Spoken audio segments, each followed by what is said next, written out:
Communication, marketing, recrutement. Vos besoins ont des solutions vidéo avec Décideur TV, le studio. Bonjour à tous et bienvenue dans notre Duplex Bourse du vendredi 22 novembre 2013. On se connecte tout de suite à la salle des marchés de Bourse Direct avec notre expert Thomas Mont-Saint-Jean. Bonjour Thomas. Bonjour Laura Jane. Alors après 3 séances de baisse consécutives, la Bourse de Paris reprend des couleurs, entraînée dans le sillage de Wall Street et des places asiatiques. Comment se porte le CAC à l'heure actuelle?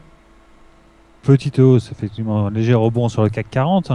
Ce matin en Asie, on a eu l'indice HSBC de la production manufacturière en Chine qui est ressorti donc à 50,40, ce qui marque une petite baisse par rapport aux 50,90 du mois d'octobre, mais c'était à peu près conforme aux attentes. Tokyo gagnait 0,10%, Shanghai perdait 0,42%. Finalement, on digère un petit peu l'ensemble de cette semaine. On a eu une publication sur le PIB allemand du troisième trimestre, plus 0,3%, ce qui était conforme aux attentes. Et puis ensuite, l'indice IFO du climat des affaires en Allemagne, qui est ressorti, lui, meilleur qu'attendu, à 109,30 contre 107,60 dans le consensus.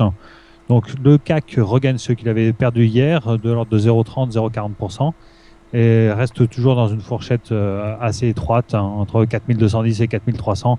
On n'arrive pas à sortir de ce canal. Très bien. Alors du côté de l'analyse technique maintenant, quels sont les supports et résistances à surveiller? Alors, les points surveillés aujourd'hui à la hausse 4265, avant 4280 et 4294. Les supports qu'on notera sur le marché, 4229, avant 4208 et 4193.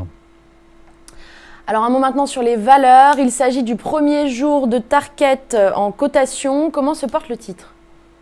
Effectivement, introduction en bourse de Tarkett, l'ex-parti Sol de Sommer Libert qui avait quitté la cote dans les années 2000.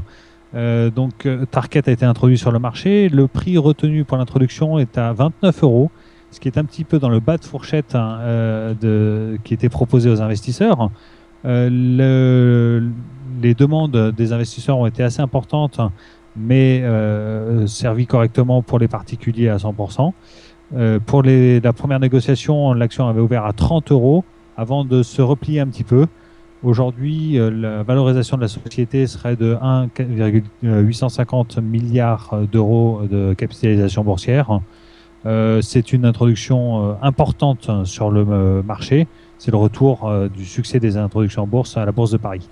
Une deuxième valeur qu'on pourra surveiller aujourd'hui, c'est Vivendi.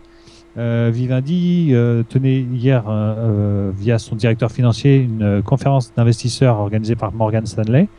Et le directeur financier affirmait que la société prévoyait des moyens significatifs pour rétribuer les actionnaires. Donc la vente de la société Activision et de Maroc Telecom, qui vont être finalisées très prochainement, donne un niveau de cash important à la société. On envisage un dividende exceptionnel ou alors des programmes de rachat d'actions importants. Dans tous les cas, la restructuration menée par Jean-René Fourtou va en fait porter ses fruits et bénéficier aux actionnaires, ce qui n'était pas le cas depuis très longtemps. Donc ça devrait être bien perçu par le marché pour Vivendi. On termine avec un mot sur Wall Street qui a clôturé en hausse hier soir après 3 séances de baisse d'affilée, permettant ainsi au Dow Jones de clôturer pour la toute première fois au-dessus des 16 000 points. Alors à quoi peut-on s'attendre à l'ouverture cet après-midi? Alors peu de chiffres macroéconomiques, enfin même aucun chiffre macroéconomique attendu cet après-midi. En fait c'est sur le fond d'une prolongation du QE3 entre la fin d'exercice de Bernanke et l'arrivée de Yellen. Pas de changement majeur dans la politique monétaire de la Fed. Ça continue à porter le marché, notamment le secteur bancaire avec Bank of America qui gagnait 3% hier soir à Wall Street. Comme vous l'avez dit, l'indice Dow Jones termine pour la première fois au-dessus du seuil symbolique de 16 000 points. Aujourd'hui, le marché devrait digérer un petit peu cette hausse et ce niveau. Donc marché relativement calme attendu, pas de grosses variations à l'ouverture ni en séance. Merci beaucoup Thomas pour toutes ces précisions. On se retrouve lundi pour un nouveau duplex. En attendant, très bonne séance à tous. À lundi.